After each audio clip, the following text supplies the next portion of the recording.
né? Então, Isso. nós vamos já fazer a prece inicial, e logo em seguida o Gentil já vai passar para a gente essas informações de Jesus, né, Gentil? Para a gente Claro. seguir, né? Então, nesse momento, vamos serenar os nossos pensamentos, acalmá-los, pedir a permissão do Pai para que possamos estar em sintonia, acompanhando os ensinamentos de Jesus, colocando em prática, praticando a caridade, enxergando um pouco mais com os olhos do coração a cada irmão que muitas vezes achamos que é o nosso adversário. Que a gente possa reconciliar enquanto estamos a caminho, que a gente possa praticar o amor em todas as suas funções e ações e fazer o que, quando Jesus disse, achamos muito difícil, que é amar os nossos inimigos, né? Perdoar. Então que possamos nesse momento ficar com o pensamento bem tranquilo, bem em paz, recebendo as vibrações do alto e nos preparando para qualquer dificuldade que estiver em nosso caminho, sabendo que somos espíritos eternos e que vamos ter tempo para resolver todos os nossos problemas, para assim dar mais um passo, subir mais um degrau na escala evolutiva que leva até o Pai. Vamos buscar isso junto com Jesus.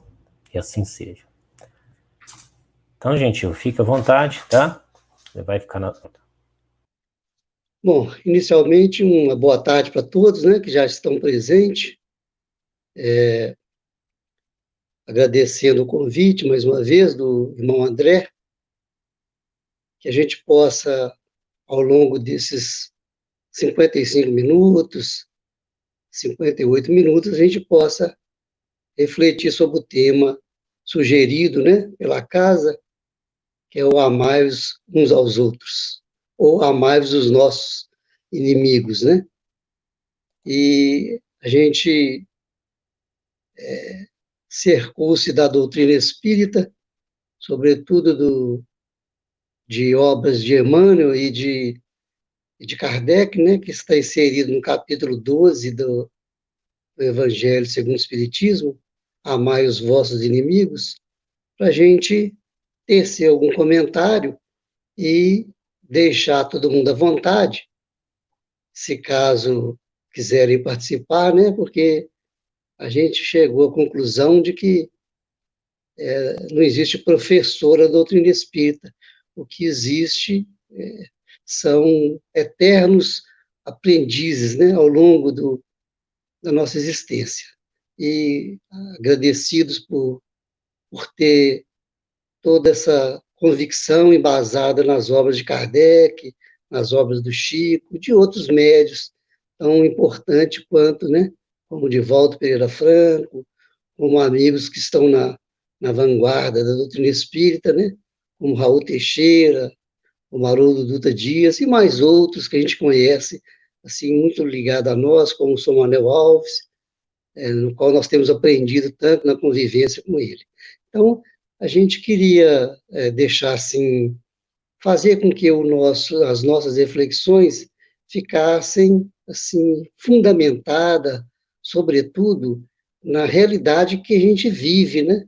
Nesse mundo em que nós trazemos ainda muitas dificuldades, lembrado bem pelo Luiz inicialmente, né? Que é muito difícil a gente colocar em prática os ensinamentos de Jesus em função da nossa própria limitação, da nossa própria dificuldade, dos nossos poucos recursos espirituais e também intelectuais, sobretudo, nós estamos tentando, com a ajuda dos amigos espirituais, a entender um pouco mais de nós mesmos, né, da vida, da nossa existência, da nossa permanência nesse mundo, e a gente vai buscar, embasado nessas orientações, né, de Kardec, de Emmanuel, de Kardec, do Chico, para a gente construir umas ideias para que a gente não fique iludidos, né, no que diz respeito ao amar os nossos inimigos, né? Então, nós pegamos aqui, a título de, de preparação do conhecimento do tema, algumas informações que vale a pena a gente comentar, vale a pena a gente refletir, né? Quando Kardec utiliza, né, a passagem de Mateus, né, que está no capítulo 5, no versículo 43, 47, e no versículo 20 do capítulo 5 também de Mateus, essas orientações de Jesus com relação a esse tema. E a gente precisa entender que isso está inserido nas bem-aventuranças. Ou seja, a gente precisa compreender a proposta de Jesus, ou a sugestão e o convite dele, dentro da nossa própria realidade, para que a gente não fique como que dourando pílulas, né? Fazendo com que isso seja uma ilusão na nossa existência. Porque quando nós falamos em amar, nós já temos infinitas limitações. Quando se diz de inimigos, aí que essa limitação fica exponencial.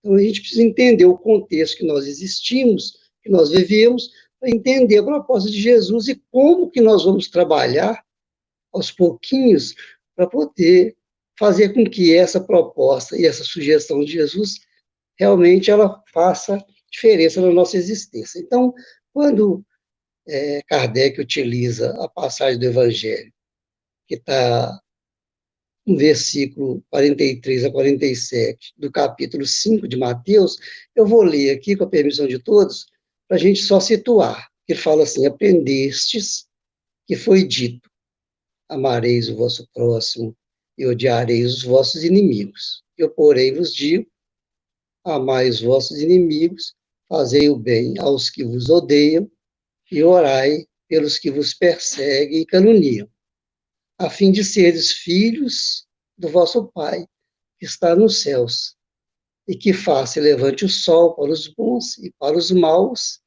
e que chova sobre os justos e injustos. Porque, se só amardes os que vos amam, qual será a vossa recompensa? Não procedem assim também os publicanos? Se apenas os vossos irmãos saudardes, que é o que com isso fazeis mais do que os outros? Não fazem outro tanto os pagãos?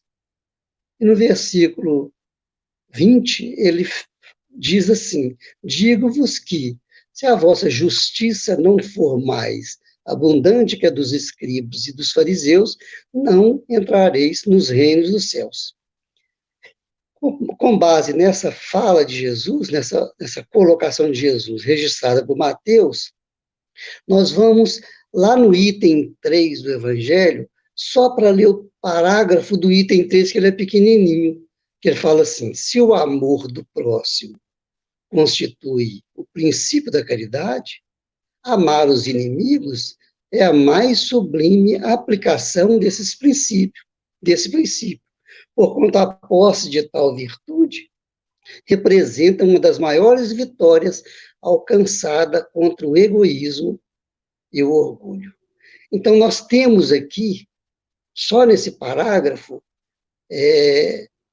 duas coisas para analisar com mais profundidade. Quando ele diz que o amor ao próximo, ou o amor do próximo, constitui o princípio da caridade, quando nós vinculamos esse amor aos inimigos, é a mais sublime aplicação desse princípio. Porque esse princípio, segundo o Kardec, representa uma das maiores vitórias alcançadas contra o egoísmo e o orgulho. Então, nós temos essa luta que parece infindável contra o egoísmo e o orgulho, que é o que impede de todos nós a olhar o outro como um irmão. Porque, na verdade, na passagem do Evangelho, ele fala que nós temos aprendido o que foi dito. Quando nós compreendemos essa fala de Jesus, ele está dizendo o seguinte: até a minha vinda, até a vinda do Messias, do Cristo, que traria e que trouxe para nós uma outra revelação muito mais complexa, muito mais superior do que a justiça em si, nós vamos entender o que ele está querendo dizer. Que até então, naquele momento da sua vinda, o que nós tínhamos aprendido foi isso. Porque, na verdade, nós temos que compreender o contexto em que nós vivemos para entender as nossas limitações e qual esforço que nós temos que fazer para poder conquistar esse valor, essa virtude dentro de nós. Então, eu gostaria que, com paciência de todo mundo, né, respeitando aí a condição de cada um que está nos ouvindo e participando, quando Kardec trabalha o capítulo 3 do Evangelho segundo o Espiritismo, o título é Há Muitas Moradas na Casa de Meu Pai, nós precisamos compreender, de fato, qual é essa morada que nós estamos vivendo e qual o nível espiritual que nós temos. Porque nós temos aprendido com a fala de Jesus, sobretudo os cristãos, há 2000 anos. Mesmo que nós estagiemos em outros ambientes religiosos, em inúmeras encarnações, essa marca de Jesus, ela ficou e ficará eternamente para a humanidade, porque ela é aquela orientação sublime daquele que está conduzindo a nossa evolução desde o princípio, desde a criação do planeta. Jesus está cuidando amorosamente de todos nós, para que nós percebamos que nós temos um Criador amoroso, misericordioso, justo e bom, e que nós precisamos refletir essa imagem dele, porque nós fomos criados à imagem, né, e semelhança dele. A maior dificuldade que nós temos na nossa evolução hoje é compreender essa superioridade, essa sublimidade de Deus, como sendo a inteligência suprema, causa primária de tudo, e de Jesus como seu emissário mais elevado, mais sublime que teve na Terra. Então, quando Kardec trabalha no capítulo 3, falando há muitas moradas na casa do meu pai, nós vamos ver no item 4, por exemplo, que ele diz o seguinte: nos mundos intermédios mistura-se o bem e o mal, predominando um ou outro, segundo o grau de adiantamento da maioria dos que habitam. Então, o mundo que nós vivemos, ele é um reflexo natural daqueles que vivem nesse mundo. E, com a visão espírita, nós entendemos que esse reflexo que existe no mundo de nós mesmos, ele não se diz respeito só a quem está encarnado, mas de quase que 2 vezes a quantidade de espíritos desencarnados que vivem entre nós, que estão de ombro a ombro conosco na existência. Então, o mundo ele vai refletir esse patrimônio que nós já temos.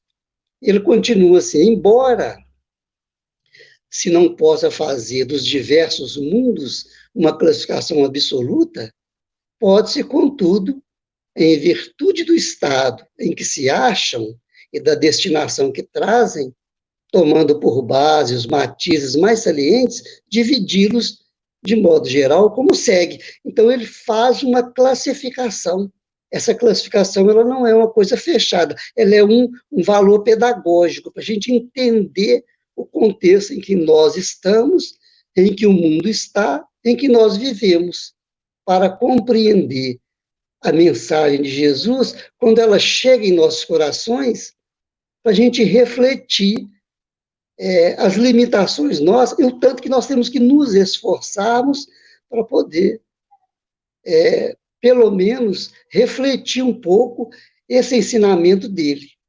Quando ele fala assim, mundos primitivos, destinados às primeiras encarnações da alma, não é o nosso caso. Nós já passamos por isso, porque todos os espíritos têm uma trajetória a seguir. Mas nós sabemos hoje que nós estamos numa transição entre mundo de expiações e provas para um mundo de regeneração. Mas, lamentavelmente, tem muitas pessoas acreditando que o mundo de regeneração é aquele mundo superior, onde não tem mal, não tem dificuldade, mas isso é um engodo, porque quando ele fala assim, mundos de expiação e provas onde domina o mal, porque nós estamos na transição.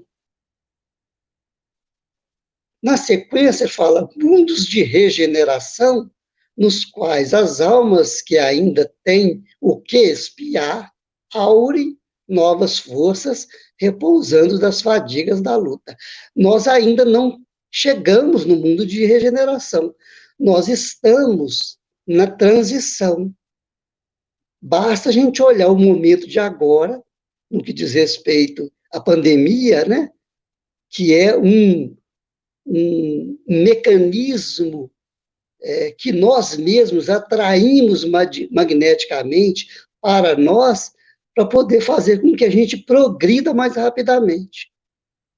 Nós pensamos que a pandemia, que o Covid-19 é algo assim absurdo, complicado. Não, nós mesmos que atraímos essa condição para o planeta, porque se nós não tivéssemos sido colocados hoje, vamos usar o termo do psicólogo, né, no banquinho para pensar, na quarentena, na solidão entre nós, familiares, nós não avaliaríamos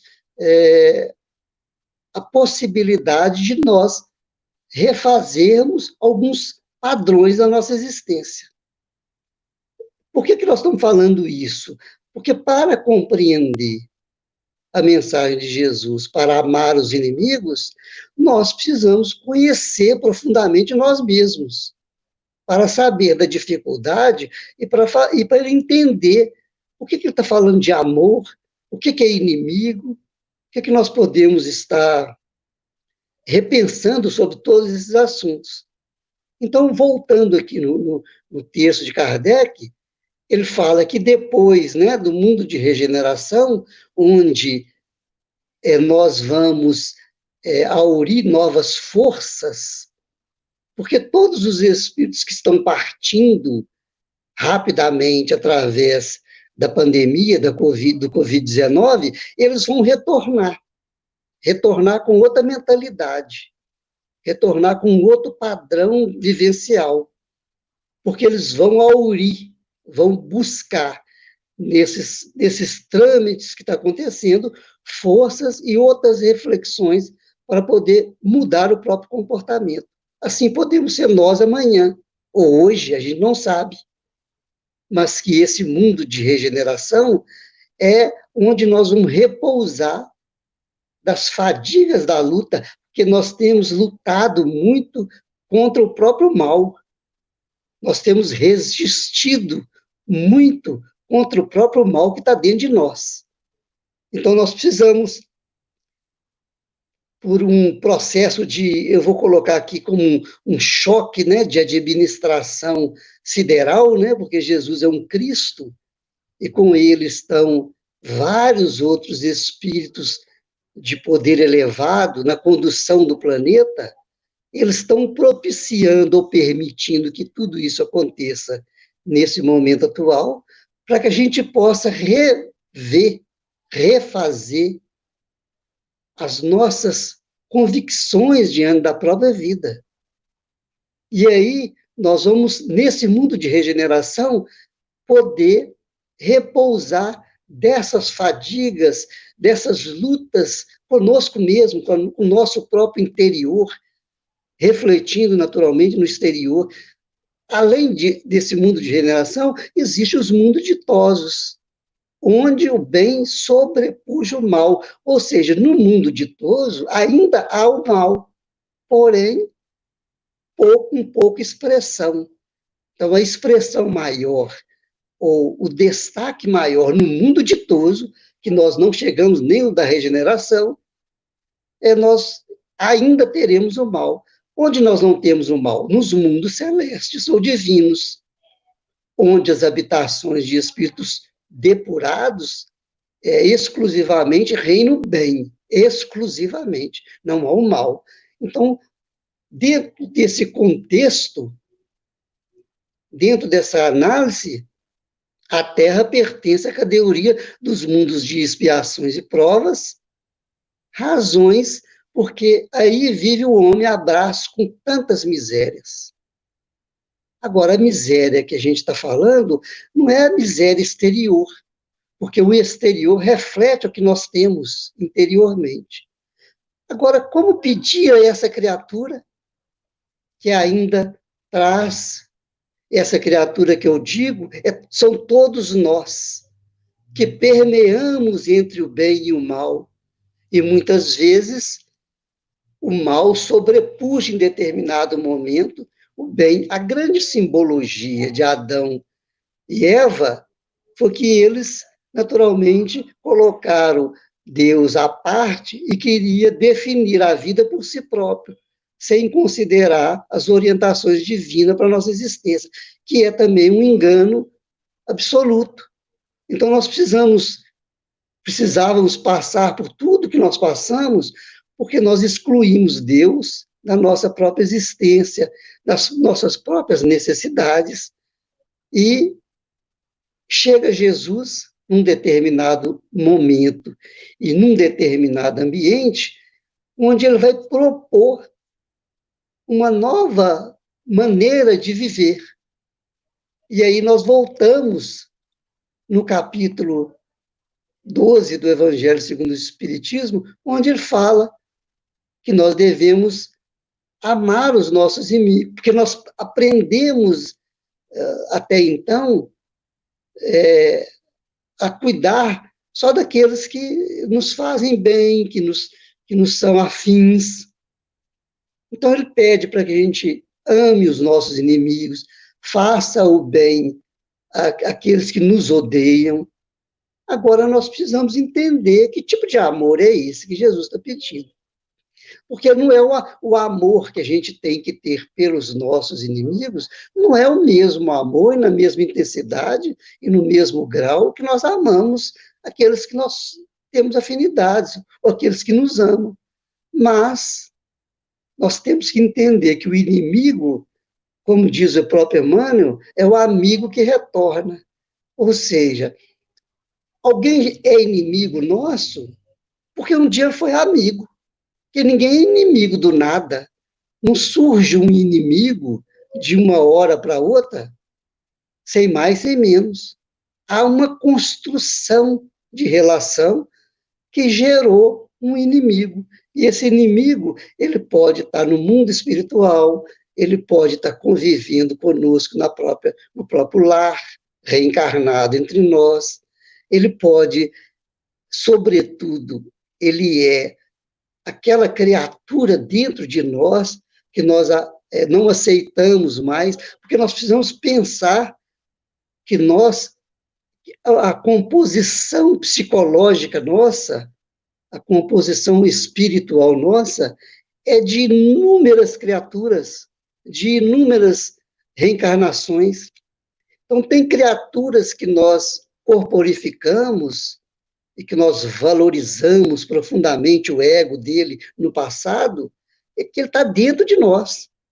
Então, como diz o apóstolo Paulo, quando eu quero fazer o bem, eu não faço. Quando eu não quero fazer o mal, isso é que eu faço. Você vê a luta interior nossa para compreender esses inimigos que eles permeiam dentro de nós, mas que ele reflete também nas convivências com o exterior. A gente precisa compreender a nossa bagagem espiritual para poder entender como que eu vou administrar, como que eu vou lidar com essa informação de Jesus no que diz respeito a amar os inimigos.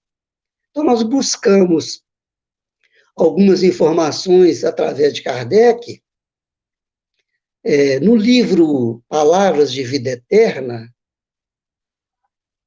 Kardec vai ensinar para nós no capítulo 112, quando ele intitula o capítulo de Diante da Justiça, porque ele vai comentar sobre parte do versículo 20 do capítulo 5 de Mateus.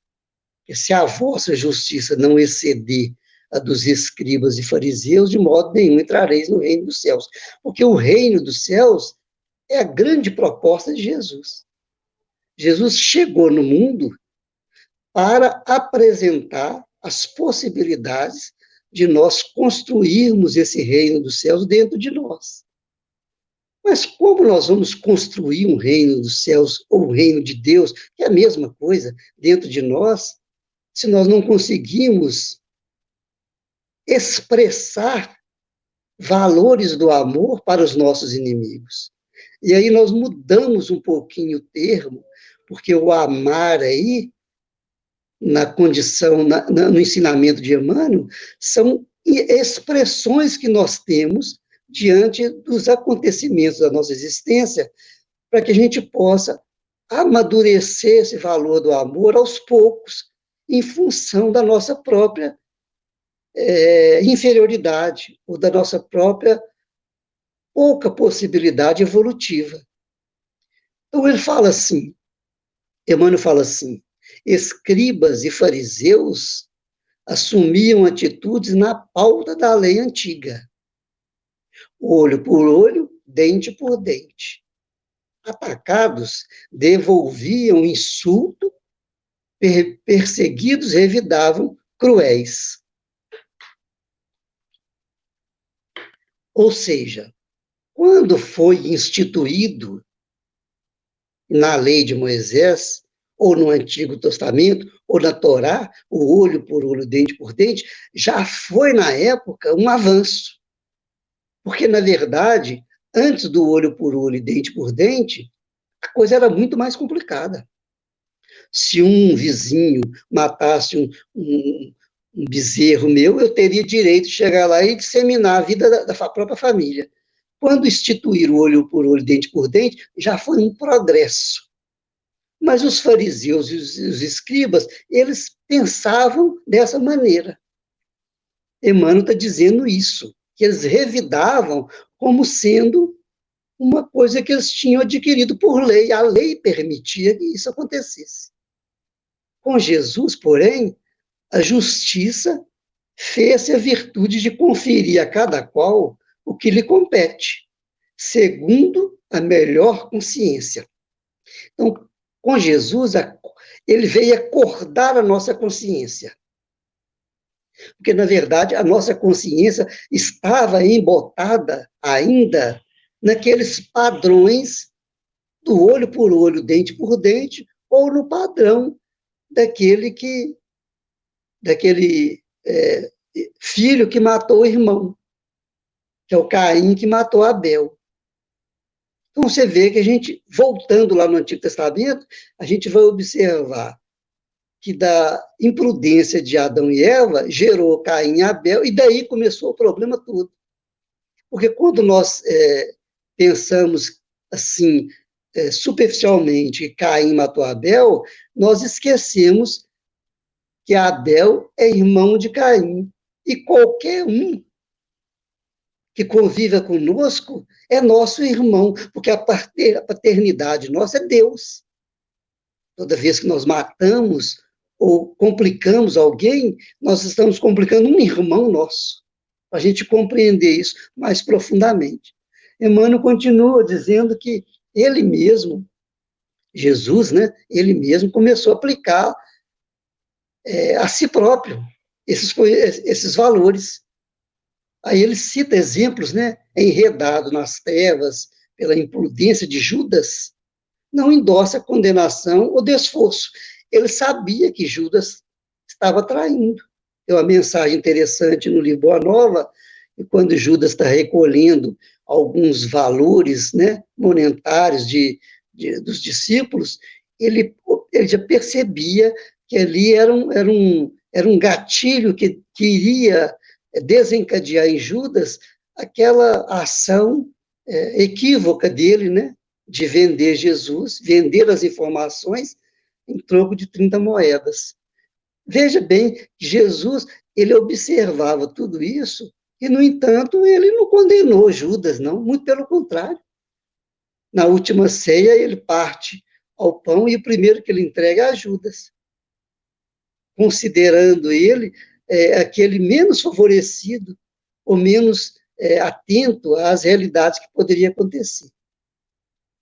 Então, ele está dando exemplo para nós, né? Ele fala, Emmanuel continua, abençoa Judas e segue adiante, na certeza de que o amigo inconstante já carregava consigo mesmo infortúnio suficiente para chorar. Quem lesa a gente, o nosso inimigo, ou nós que lesamos alguém em determinado momento, já carregamos em nós o infortúnio, já carregamos dentro de nós motivo suficiente para chorar. Então, por que eu vou agravar mais, né, a situação do meu inimigo em querendo mal a ele? Ele já está no mal, ele já cometeu o erro, porque é da lei de Deus que, independente de quem perdoa ou não, aquele que cometeu o erro, ele vai ter que reparar mais cedo ou mais tarde.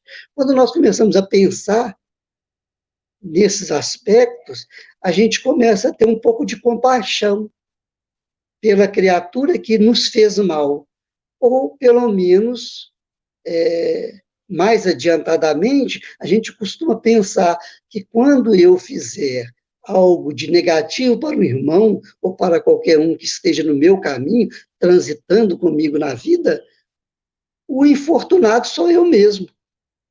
Então não vale a pena. Não, esse Jesus que a doutrina espírita apresenta para nós, ele não é o Jesus que está na cruz, não. Ele é um Cristo dinâmico que ensina a gente a cada vírgula, a cada ponto, a cada sinal de sua fala, a nós pensarmos em termos de vida superior,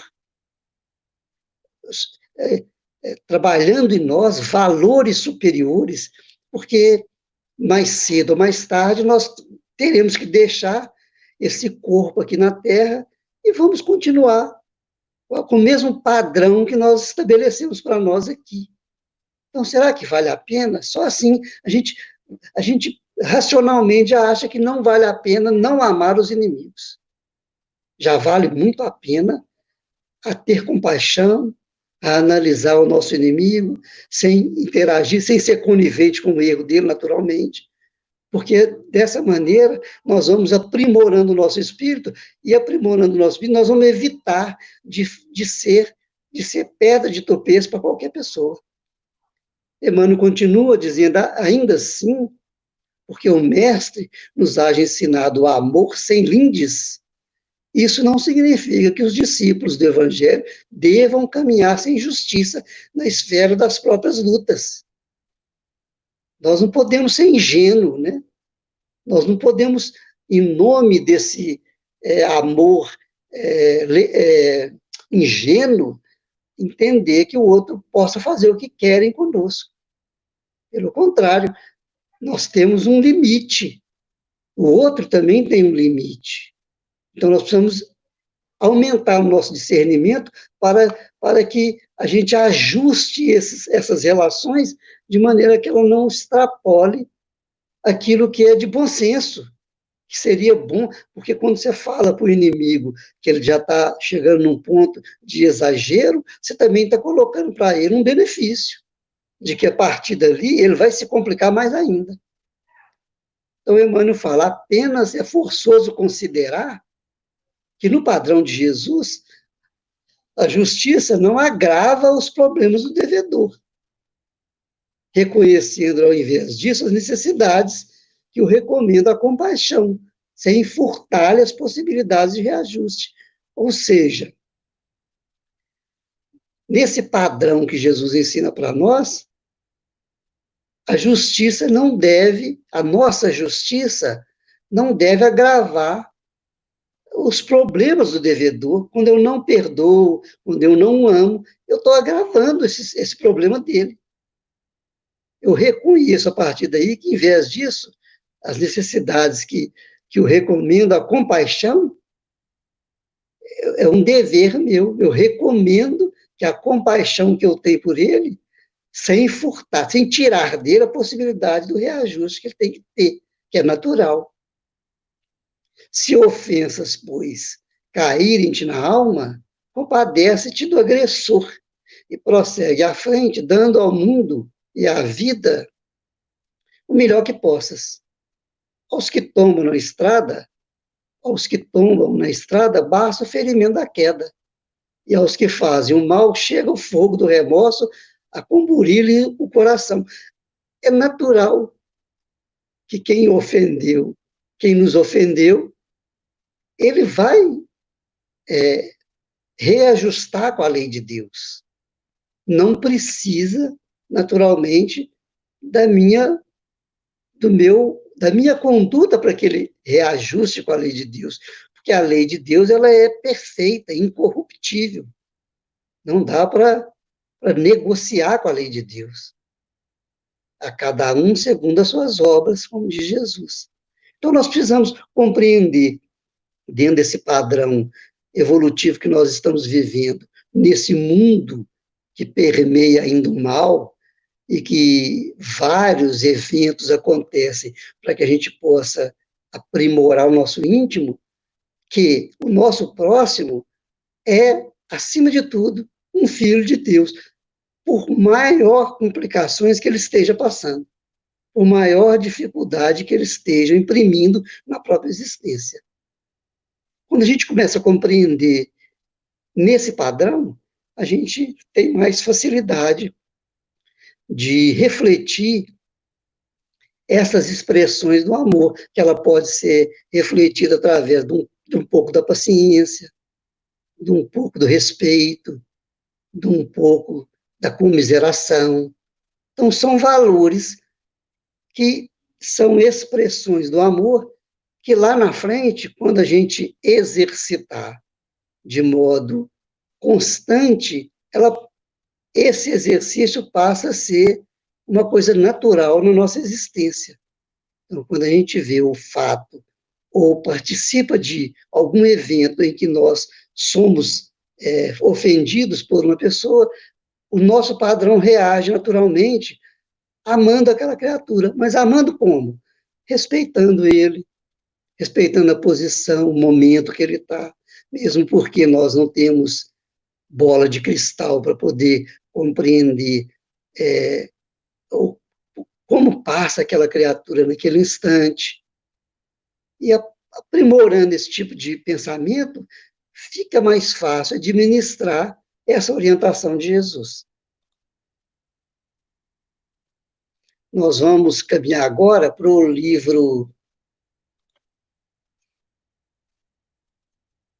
Vinha de Luz, no capítulo 161, que possivelmente a gente vai encerrar as nossas reflexões acerca do tema, mas aqui a gente tem que deixar bem, assim, bem claro, né, que essa maneira abordada por mim, ou pela influência, ou pela inspiração dos amigos espirituais, é uma das inúmeras maneiras que qualquer um pode abordar esse tema. É uma das, né, não é a principal, não é a mais importante, é uma das, porque a grande vantagem que a doutrina espírita traz para nós é que ela faz com que nós tenhamos a liberdade para fazer determinados assuntos ser visto de um prisma específico.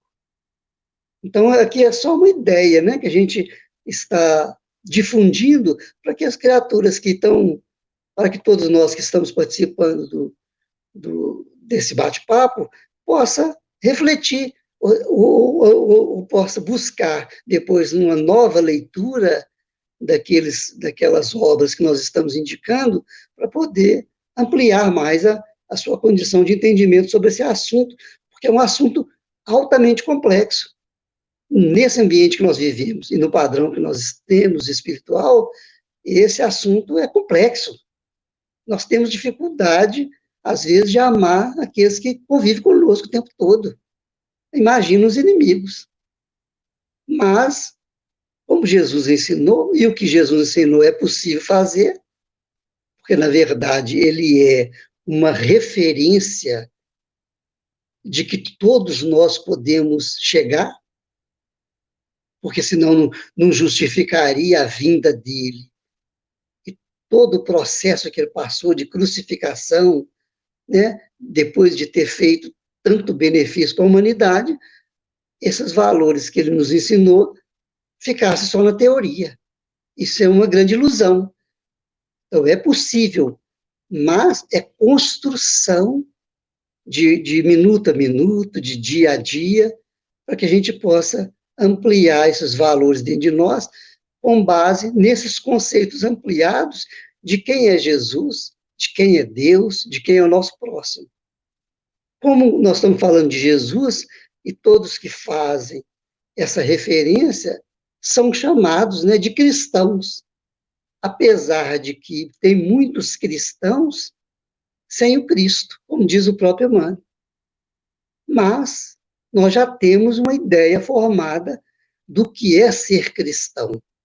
Então, quando Emmanuel traz para nós no livro Vinha de Luz, no capítulo 161, e titula a página de cristãos, ele vai falar do mesmo versículo, né? Versículo 20 do capítulo 5 de Mateus: se a vossa justiça não exceder dos escribas e fariseus, de modo algum entrarei no reino dos céus. E aí ele fala assim: os escribas e fariseus não eram criminosos, nem inimigos da humanidade.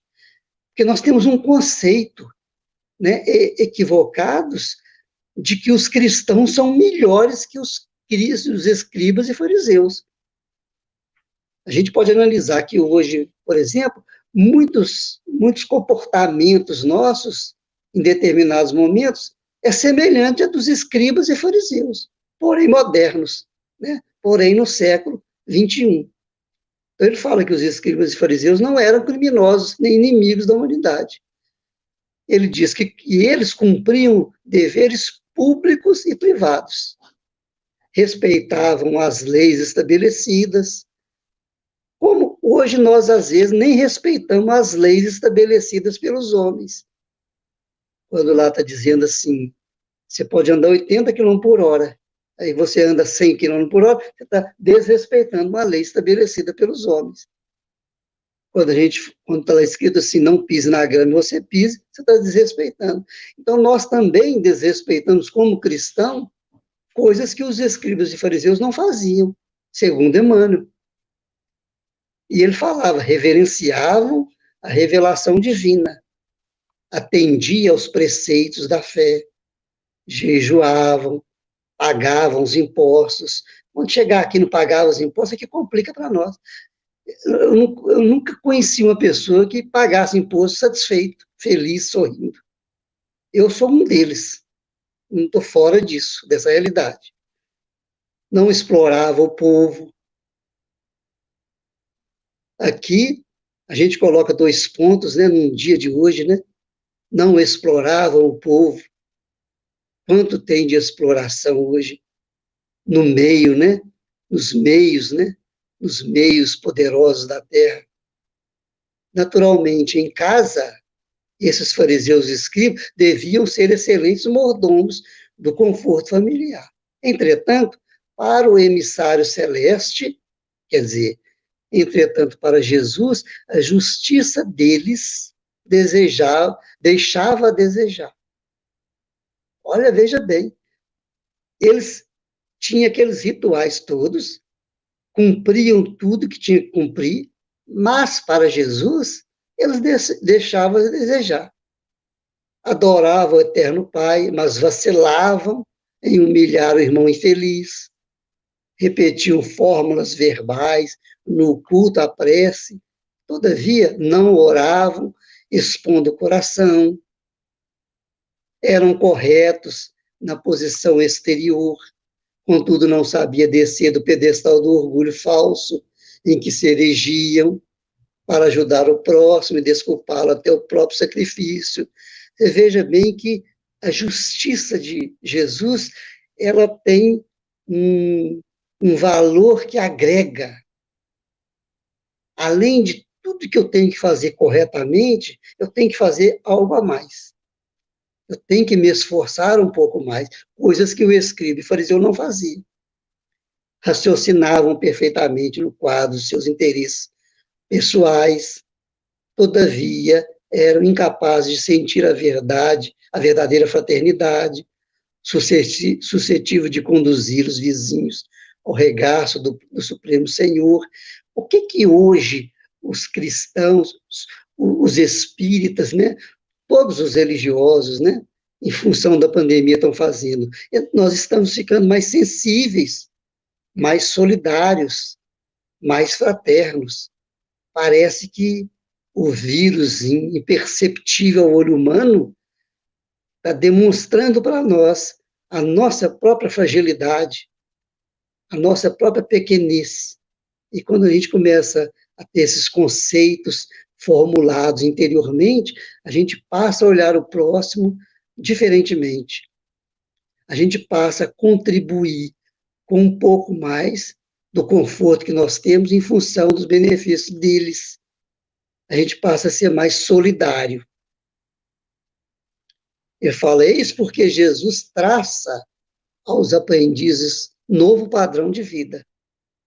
Esse novo padrão, né, do amar os inimigos, que amar os amigos, eles faziam também.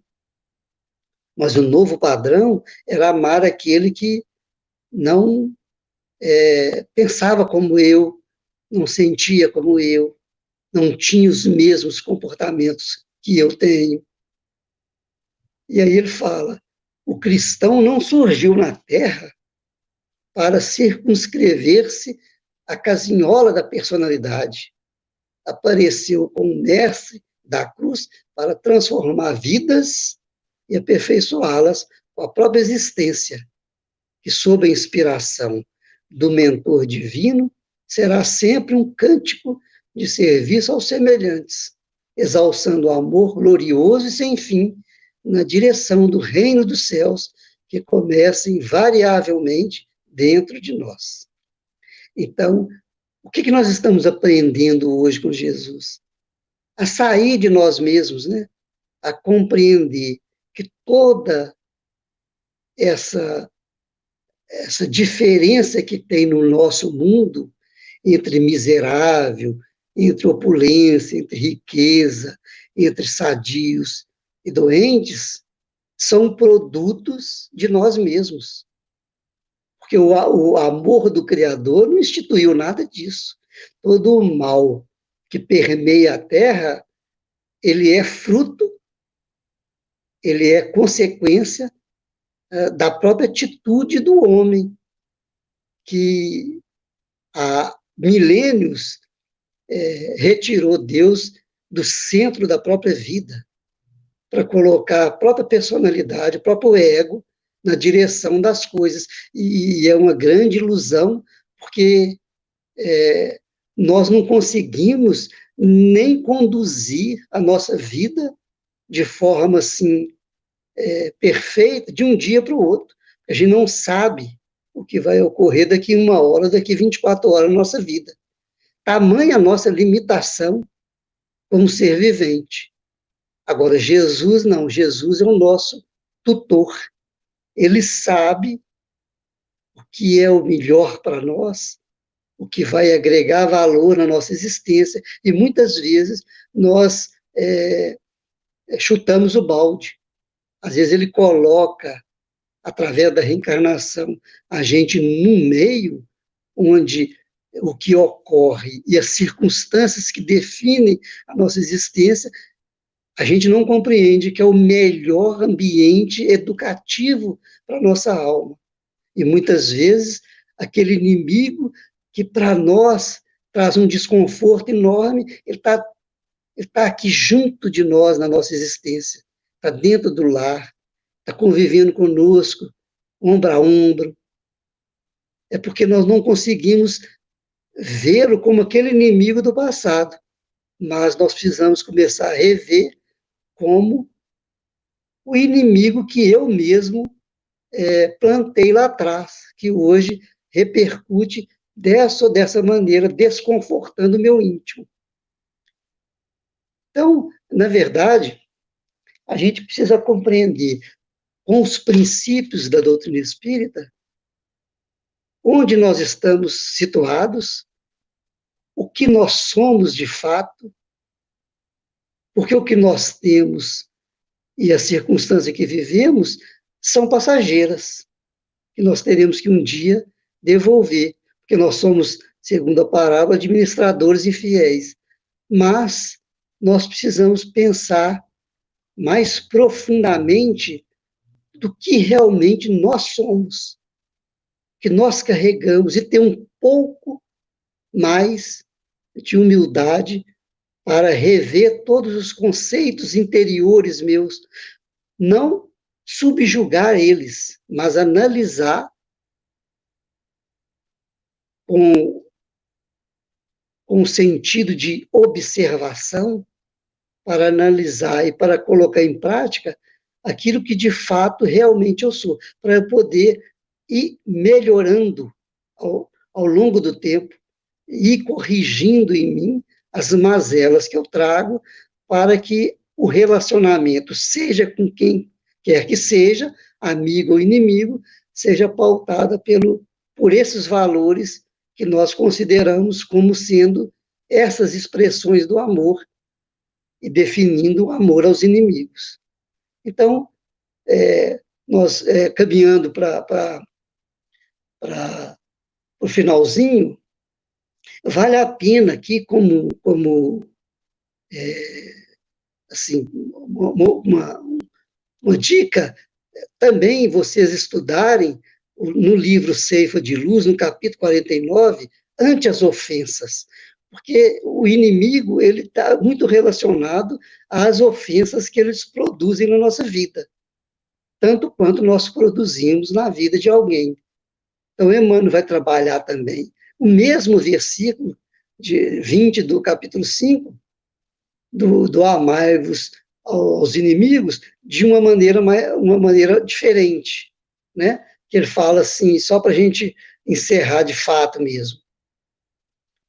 Se temos o espírito pacificado no dever cumprido, a que título deixar a estrada real do bem, a fim de ouvir as sugestões das trevas, os despenhadeiros do mal.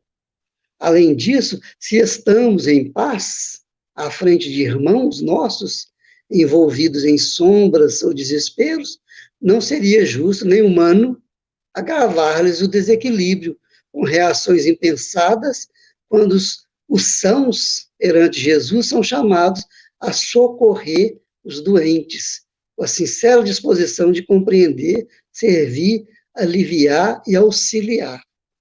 Então, é preciso a gente ter em mente que quando nós recebemos da doutrina espírita todos esses valores, todos esses conhecimentos, nós ficamos devedores do nosso próximo. Tudo que nós agregamos de valor, passamos a ter como dívida para com o outro. Então, os credores nossos são aqueles que não estão no mesmo padrão nosso.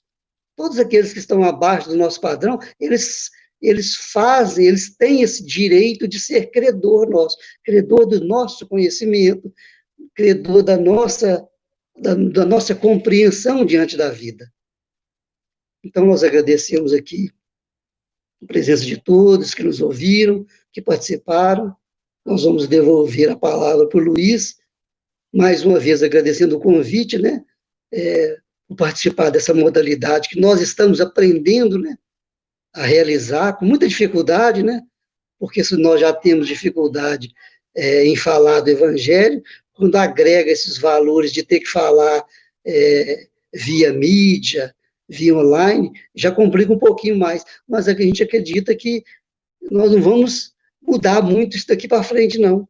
Nós vamos ter que ir aprimorando. E aí eu peço ao coração de todos que amplie, né, dentro do coração, essa boa vontade e essa vibração para quem está falando também, porque nós precisamos receber de todos que estão ouvindo esses benefícios, né, da compreensão, das vibrações, da paz, para que a gente continue sendo veículo, né, dessas páginas edificantes que a doutrina espírita traz para nós. De maneira que eu desejo profundamente muita paz para todos, que Jesus envolva os corações de cada um e que cada um possa refletir um pouco mais sobre esses inimigos que podem estar muito próximos de nós e, sobretudo, dentro de nós. Esses inimigos que nós tentamos lutar contra eles e não conseguimos, né? E, às vezes, eles vencem a gente. Tudo bom? Muita paz e, com a palavra, nosso amigo Luiz.